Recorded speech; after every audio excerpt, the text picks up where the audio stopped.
오늘은 성령 강림 주일입니다. 성령 강림 주일은 예수님께서 부활하신 지 50일 정도 되었을 때, 이제 오순절 때 성령님이 각 제자들에게 임하셨던 사건, 이것을 성령 강림 주일이라고 부릅니다. 예수님께서 부활 이후에 40여일 동안 함께 계시면서 제자들에게 하나님의 나라의 말을 선포하셨습니다. 하나님 나라의 말씀을 전파하시면서 이제 제자들이 어떻게 살아가야 될 것인가 쭉 이야기하셨는데, 이제 40일 이후로, 그리고 성령 강림절 이후로는 이 사역의 주체가 바뀌게 됩니다. 그 이전까지는 예수님의 사역의 주체였다라고 한다면, 이제는 성령님과 함께하는 제자들이 사역의 주체가 되었습니다. 그러니까 성령 강림주일은 어떻게 보면 우리의 신앙의 역사 가운데서도 상당히 중요한 것이죠. 우리가 하나님을 알지 못했을 때, 그때와 성령님을 내가 받아들이고 성령 충만하였을 때의 삶은 완전히 다른 삶이다라는 것입니다. 성령 강림주일이다라고 해서 이전까지는 성령님이 계시지 않았고 사도행전 2장에 이제 성령님께서 나타나셔서 제자들과 함께 하셨구나. 근데 사실 그렇지가 않습니다. 왜냐하면 성령님은 창세기 1장부터 함께 하셨습니다.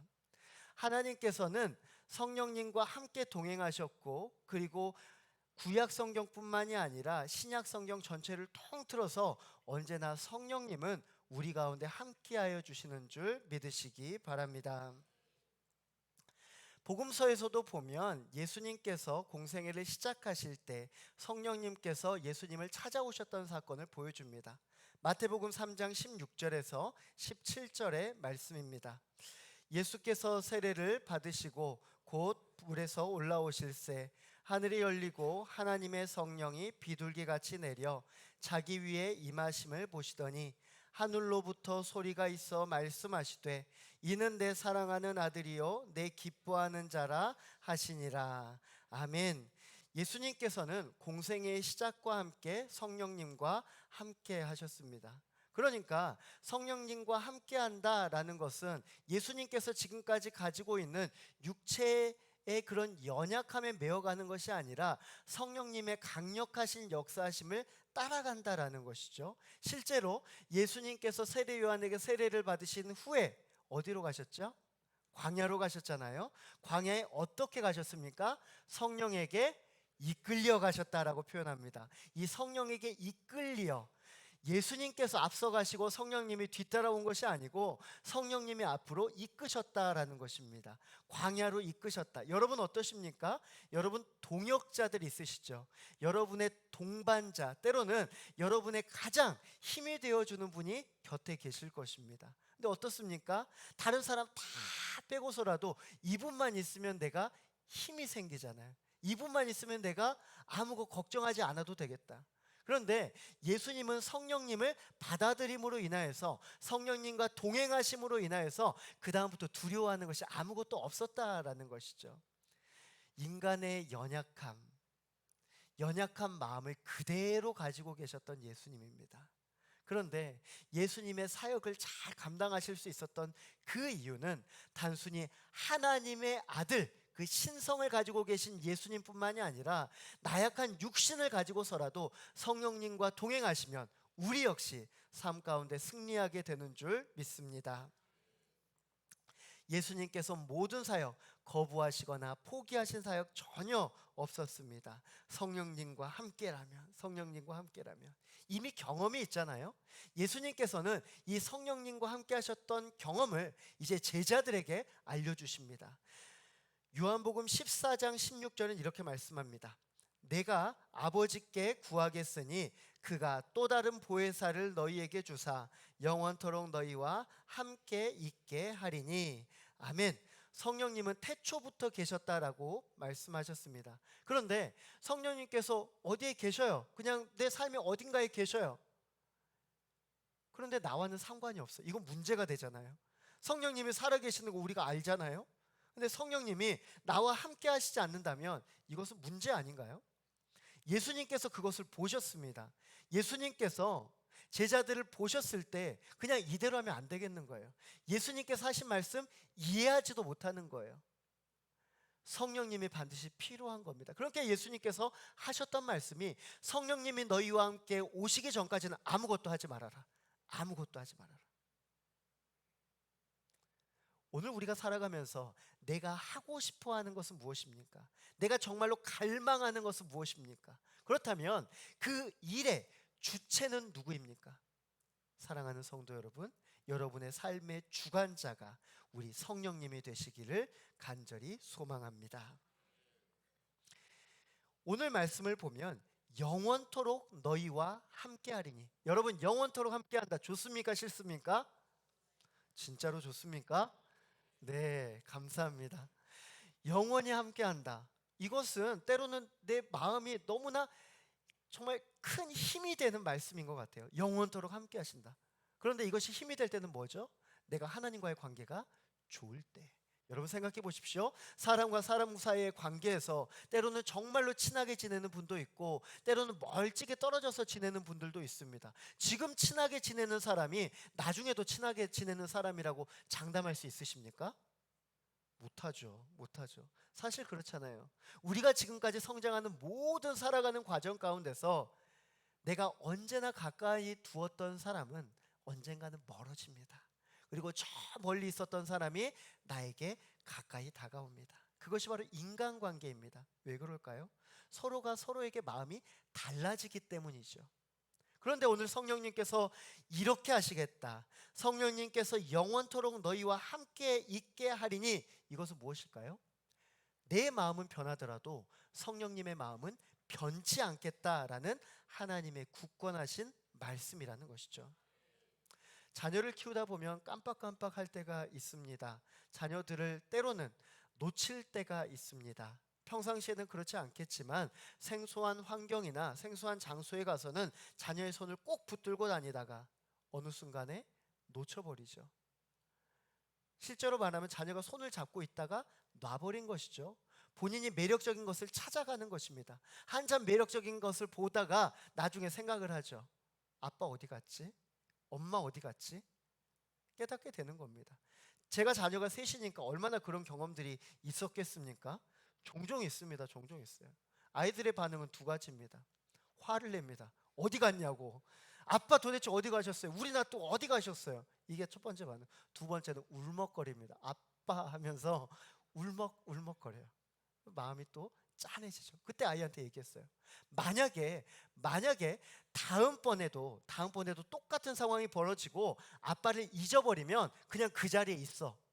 너희가 잃어버렸다고 생각하는 그 순간 그냥 그 자리에 머물러 있어. 아빠가 어떻게든 찾을 테니까 움직이지 말고 그 자리에 있어. 오늘 성령님께서 우리에게 주시는 말씀이 바로 이것입니다. 여러분, 우리가 이 자리에서는 저를 주목하잖아요. 하나님의 말씀을 주목하잖아요. 그렇다면 세상에 나가서는 어떤가요? 여전히 주목하시나요? 여러분 계속해서 유튜브 채널 보시면서 말씀 들으시나요? 아니잖아요. 지금 엄청난 집중력을 가지고 말씀을 가지고 그 말씀 가지고 살아가시는 거잖아요. 때로가 놓친다니까요. 하나님을 놓쳐요. 하나님 손잡고 간다라고 갔는데 엉뚱한 사람 손잡고 가고 있는 겁니다. 그것이 무엇이냐? 우리의 신앙생활 가운데, 우리 삶 가운데 때로는 삶 가운데 하나님을 놓치고 세상을 쫓을 때가 있다라고 하시는 것입니다. 그런데 오늘 예수님께서 뭐라고 하십니까? 걱정하지 마. 성령님은 너희를 안 놓쳐. 성령님은 너희와 늘 함께 하셔. 너희가 어디를 가든지 성령님이 너희를 찾을 거야 라고 말씀하여 주시는 줄 믿습니다. 바로 우리의 신앙이 이러한 신앙을 가지고 있어야 되죠. 우리의 중심이 흔들리면 안 된다라는 것입니다. 사랑하는 성도 여러분, 보혜사 성령님은 언제나 여러분을 주목하시는 줄 믿으시기 바랍니다. 언제나 여러분의 삶과 늘 함께 하시고 여러분이 아무것도 보여지지 않을 때 여러분 그 자리에 그냥 앉으십시오. 아무것도 하지 마시고 그냥 앉으시고 성령님을 마땅히 바라보십시오. 그랬을 때 우리 성령님께서 여러분을 찾아오셔서 다시 한번 어깨를 어루만져주고 꽉 안아주시고 괜찮아 내가 너와 함께함이라 말씀하여 주실 줄 믿습니다. 예수님은 제자들에게 그토록 성령을 기다리라 라고 말씀하셨습니다. 사도행전 1장 4절에서 5절 말씀입니다. 사도와 함께 모이사 그들에게 분부하여 이르시되 예루살렘을 떠나지 말고 내게서 들은 바 아버지께서 약속하신 것을 기다리라. 요한은 물로 세례를 베풀었으나 너희는 몇 날이 못되어 성령으로 세례를 받으리라 하셨느니라. 아멘. 예수님은 제자들의 삶에 성령님의 임재하심이 얼마나 강력하고 중요한 것인 줄 알았습니다. 그렇기 때문에 그 성령님을 간절히 사모하라라고 말씀하시는 것이죠. 성령을 받기 위해서, 그런데 그냥 아무것도 하지 말고 있는 것이 아니라 무언가를 하라라고 말씀하셨습니다. 그것이 무엇인가? 먼저는 예루살렘을 떠나지 말라라고 하셨습니다. 예루살렘을 떠나지 말라. 여러분, 지금 예루살렘 어떤 곳입니까? 두려운 장소입니다. 얼마 전에 예수님께서 십자가에 못 박혀 돌아가신 장소입니다. 그냥 로마 군사가 잡아 끌고 갔나요? 아닙니다. 주변에 있던 유대인들, 예수님의 혜택을 본 많은 무리들이 예수님을 손가락질했던 바로 그곳이었습니다. 그게 무엇입니까? 자신들도 위태롭다는 것이죠. 예수님을 따랐던 제자들이 바로 그 다음 순이라는 것입니다. 이미 유대교 종교 지도자들은 이들을 지목하고 있었습니다. 앞으로 이들의 삶이 어떻게 될 수 있을까요? 여러분, 두렵습니다. 어떻게 해야 되겠습니까? 피해야죠. 실제로 예수님께서 돌아가신 다음에 첫 번째로 제자들이 했던 행동이 각자 흩어지는 것이었습니다. 흩어져서 각자의 삶의 자리로 나아가는 것이었죠. 예루살렘은 우리의 신앙의 중심을 이야기하는 것입니다. 우리가 육의 눈으로 보았을 때 예루살렘은 살만한 곳이 안 됩니다. 머물러서 되는 것은 안 됩니다. 어서 떠나야 될 장소입니다. 더 이상 이곳에서 내가 얻을 것이 아무것도 없습니다. 얼른 예루살렘 떠나야죠. 내 삶에 도움이 전혀 안 되게 보입니다. 여러분, 우리 신앙생활 열심히 하고 계시잖아요. 이 자리에도 오늘 이 시간에 나와서 예배 드리고 계시잖아요. 그렇다면 여러분, 혹시 이런 생각 해보지 않으셨습니까?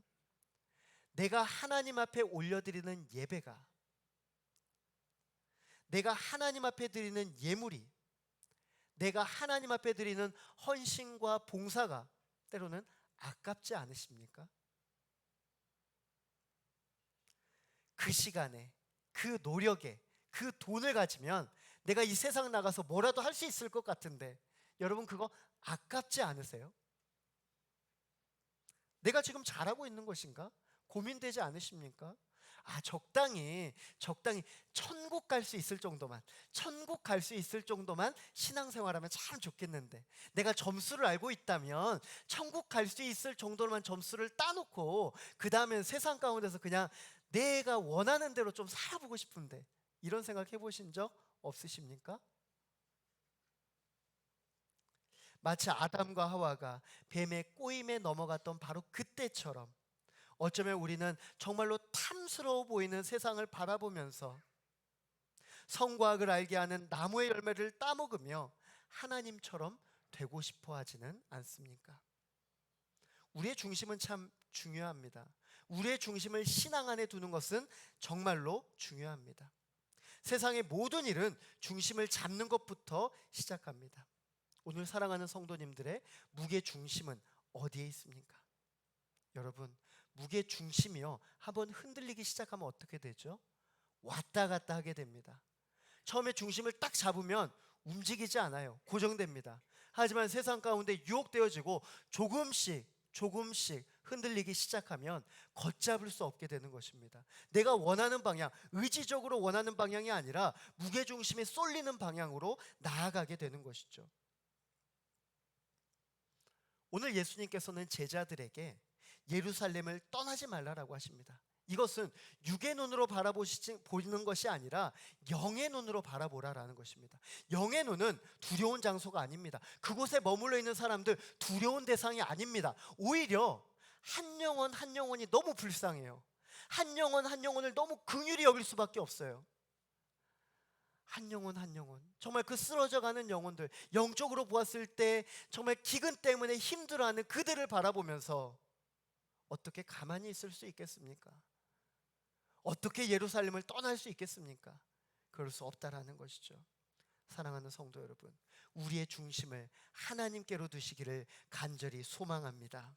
무게중심을 자꾸 세상으로 왔다 갔다 하는 것이 아니라 온전히 주님께로 고정시키고 말씀 가운데 세우시고 온전히 흔들리지 않는 신앙 가운데 살아가시는 복된 성도님들 되시기를 주님의 이름으로 간절히 축복합니다. 여러분, 가성비로 신앙생활 하려고 하지 마십시오. 우리가 가성비 참 중요하잖아요. 가성비, 최소한의 신앙생활로 최대한의 천국의 삶을 살아가려고 생각하지 마십시오. 여러분, 예수님이, 하나님이 가성비 생각하시는 분이십니까? 만약에 가성비 생각하는 분이셨다면 하나님께서 그의 독생자 예수 그리스도를 보내주셨겠습니까? 아니요. 우리 하나님께서는 가성비를 생각하는 것이 아니라 주실 수 있는 최고의 것을 우리에게 주신 줄 믿으시기 바랍니다. 그것 때문에 우리가 살 수 있는 것이고요, 그것 때문에 우리가 휘장문이 거치고 하나님을 대면할 수 있는 것이고요, 그것 때문에 살아계신 하나님 가운데 우리가 그 은혜 가운데 살아가게 되는 줄 믿으시기 바랍니다. 성령님을 만나기 위해서 해야 할 두 번째 행동이 있습니다. 다락방으로 올라가는 것입니다. 사도행전 1장 13절은 말씀합니다.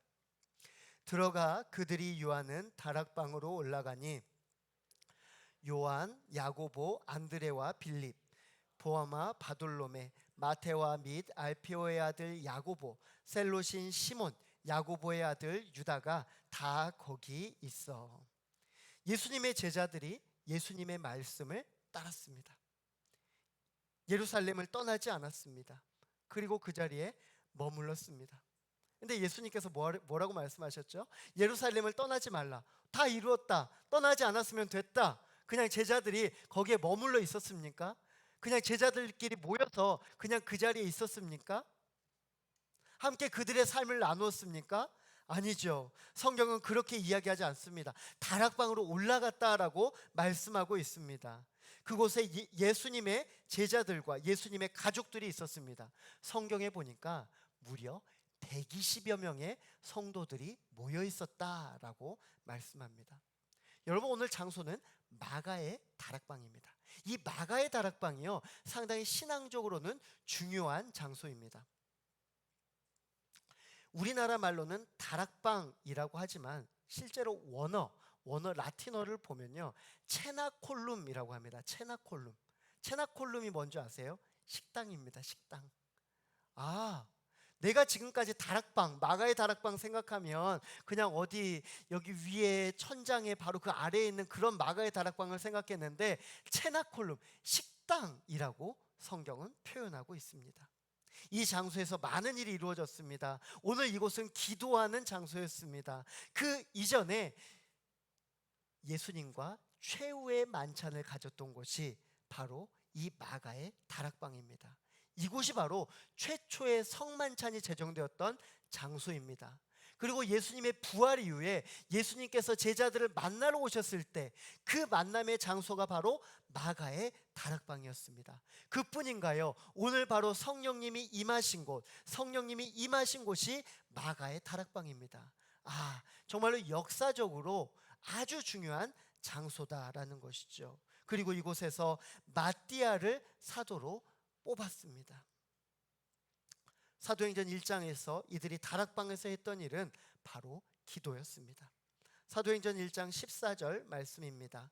여자들과 예수의 어머니 마리아와 예수의 아우들과 더불어 마음을 같이하여 오로지 기도에 힘쓰더라. 여러분, 공동체가 마음을 같이하면 뭐 해야 됩니까? 공동체가 마음을 같이하면 신나게 놀아야 됩니까? 레크레이션 해야 됩니까? 아니면 서로 맛있는 거 나눠 먹으면 됩니까? 기도하였습니다. 여러분, 우리의 모이는 자리마다 기도가 언제나 가득하시기를 주님의 이름으로 간절히 소망합니다. 기도하면서 뭘 하고 있습니까? 바로 성령님을 기다리는 것이죠. 성령님을 바라보면서 기도하는 것입니다. 우리는 성령 충만하고 싶어합니다. 술 취하지 말라, 이는 방탕한 것이니 오직 성령으로 충만함을 받으라 라고 이야기를 했습니다. 여러분, 성령 충만함과 그리고 술 취함의 공통점이 뭔지 아십니까? 내 뜻대로 움직이지 않습니다. 내 뜻대로 움직이지 않아요. 여러분, 술 취해 보셨습니까? 저는 안 취해 봤어요. 잘 모르겠습니다. 근데 보면 그래요. 보면 그래요. 원하는 대로 가지 못하죠. 원하지 않았던 말을 하게 됩니다. 근데 성령님도 마찬가지예요. 성령님이 한번 내 안에 충만하시면 내가 원하는 대로 못 삽니다. 하나님대로, 하나님께서 원하시는 삶을 살게 됩니다. 사랑하는 성도 여러분, 성령 충만 꼭 사모하시기를 주님의 이름으로 축원합니다.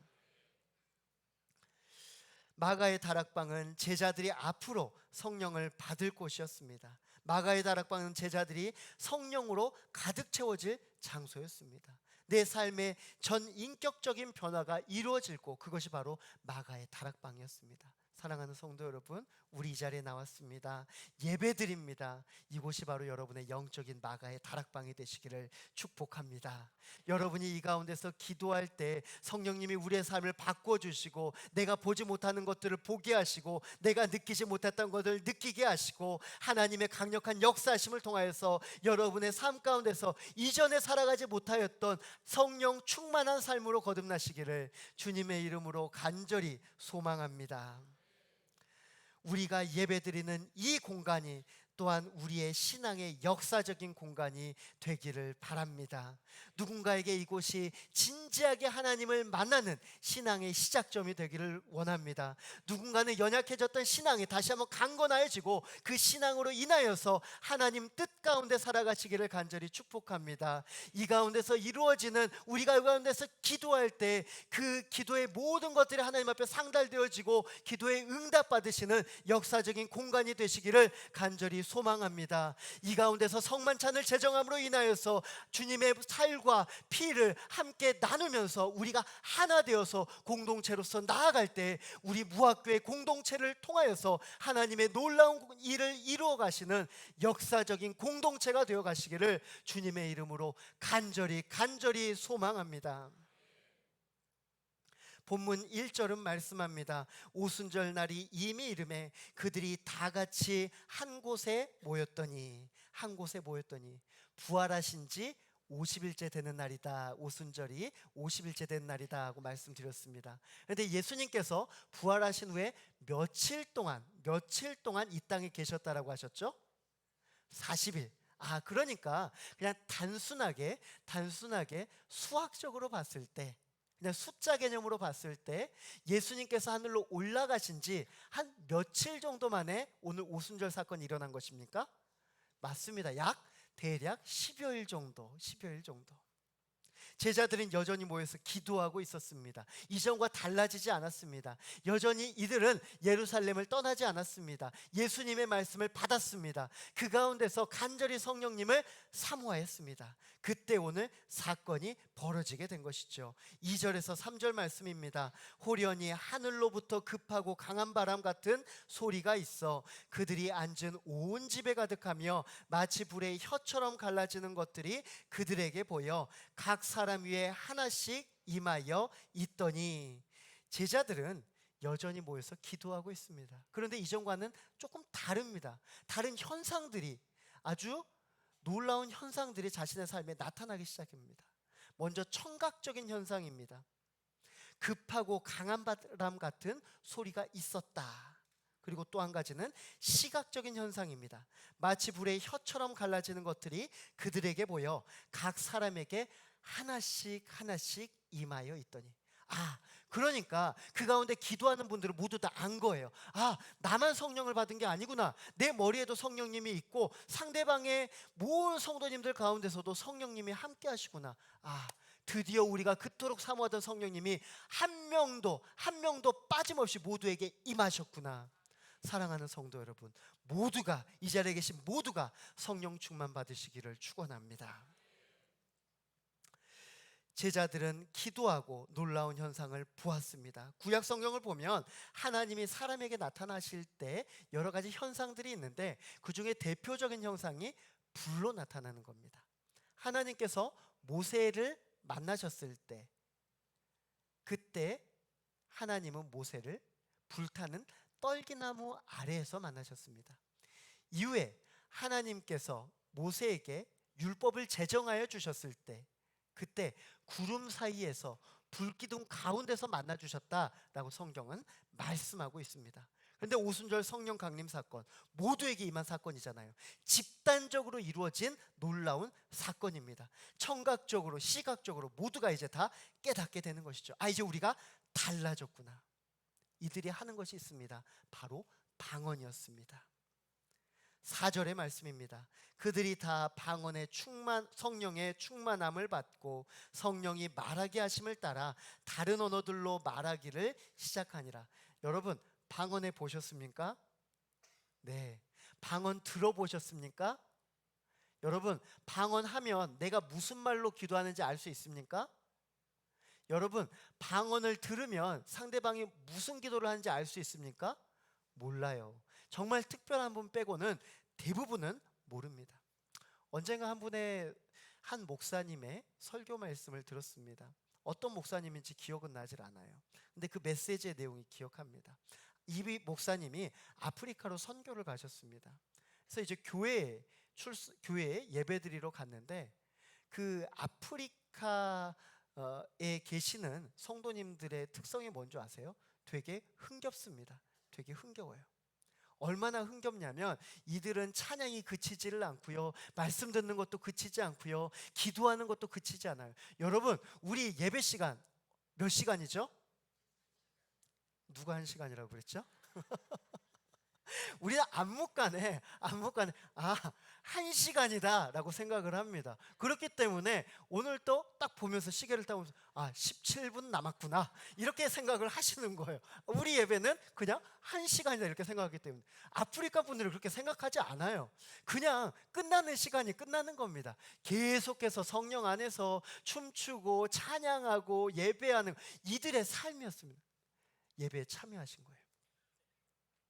찬양이 흥겹습니다. 말씀을 듣습니다. 기도를 합니다. 얼마나 뜨겁게 기도하는지 모르겠습니다. 그런데 그 기도하는 사람들 중에서 한국 사람이 있더래요. 한국 분이 기도를 하는데 얼마나 큰 소리를 기도하는지 이 목사님 귀에 들렸대요. 그래서 너무나 반가워서 찾아갔답니다. 기도하시는 분들 막 찾아서 한국말을 찾아서 딱 갔는데 깜짝 놀랐답니다. 우리나라 사람이 아니라 현지인이었어요. 현지인이 한국말로, 그것도 전라도 말투로 기도를 하고 계셨더라 이렇게 말씀을 하더래요. 제가 그때 지금까지 기억에 남아요. 참 신기한 경험이죠.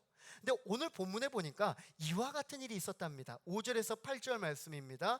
그때 경건한 유대인들이 천하각국으로부터 와서 예루살렘에 머물러 있더니 이 소리가 나매 큰 무리가 모여 각각 자기의 방언으로 제자들이 말하는 것을 듣고 소동하여 다 놀라 신기하게 여겨 이르되, 보라, 이 말하는 사람들이 다 갈릴리 사람이 아니냐? 우리가 우리 각 사람이 난 곳 방언으로 듣게 되는 것이 어찌 됨이냐? 아멘.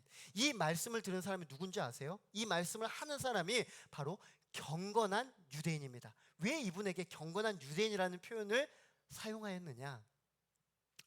독실한 유대인. 왜냐하면 이들은 이스라엘 사람이 아닙니다. 더 정확히 말하면 이민 세대입니다. 이민 2세대. 무엇이냐면 태어난 곳이 달라요.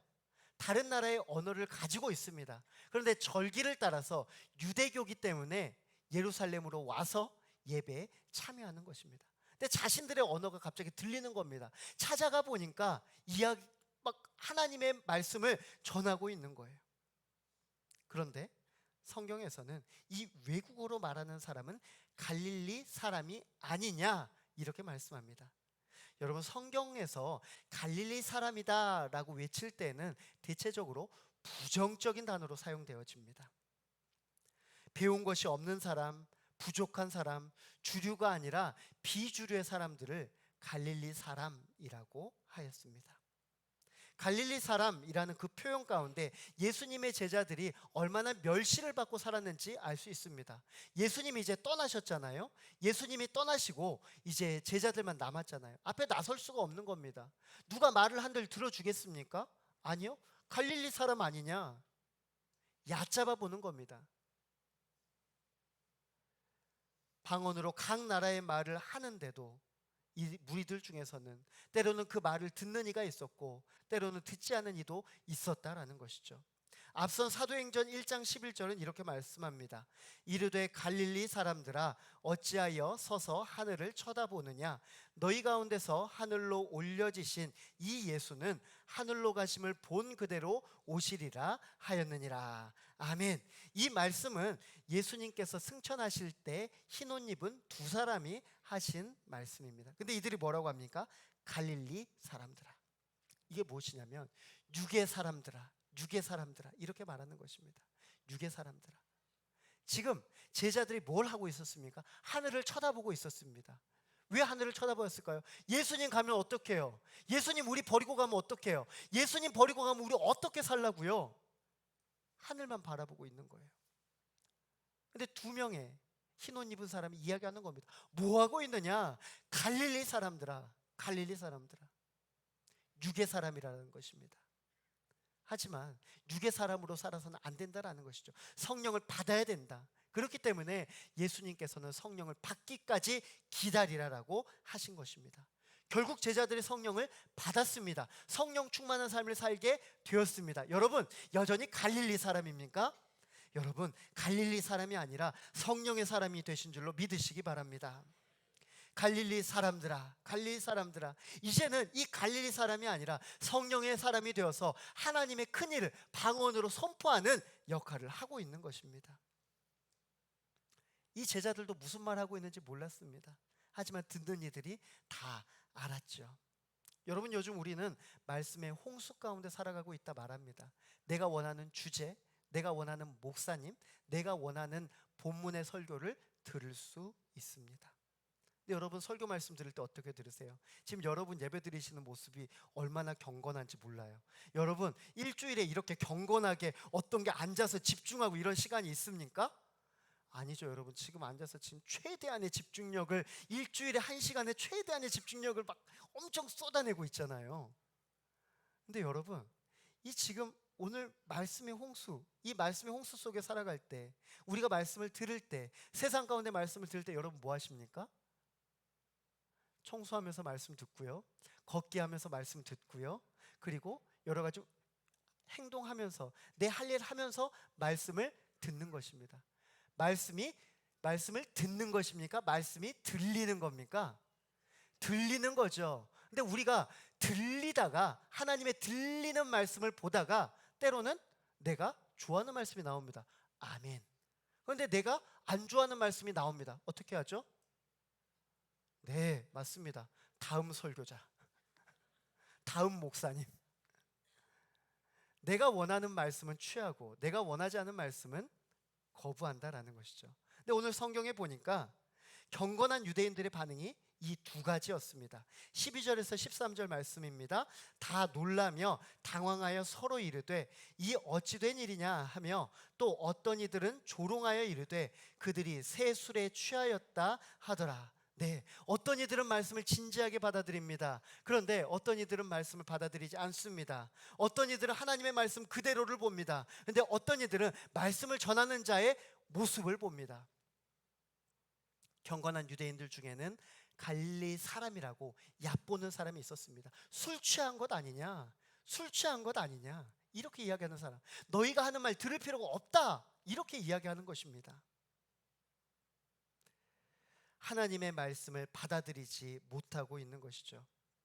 네, 여러분 이제 제자들이 변화됐잖아요.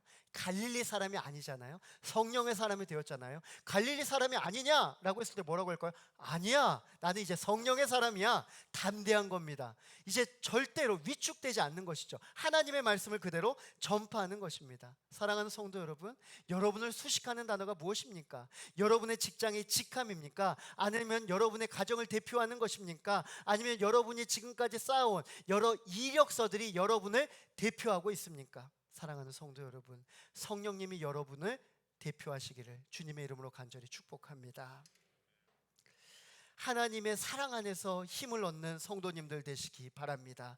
예수님의 능력 가운데 거하시기를 바랍니다. 성령님과 늘 동행하시기를 바랍니다. 성부, 성자, 성령 하나님으로 인하여서 사랑하는 성도님들의 복된 삶 가운데 언제나 능력의 역사가 나타나게 되시기를 주님의 이름으로 간절히 소망합니다. 갈릴리 사람에서 성령의 사람으로 바뀐 제자들 당황하지 않았습니다. 말씀을 전하였습니다. 메시지는 하나였습니다. 예수 그리스도, 이 땅에 오신 예수님, 우리를 위하여서 돌아가신 예수님, 그리고 돌아가실 때 예수님을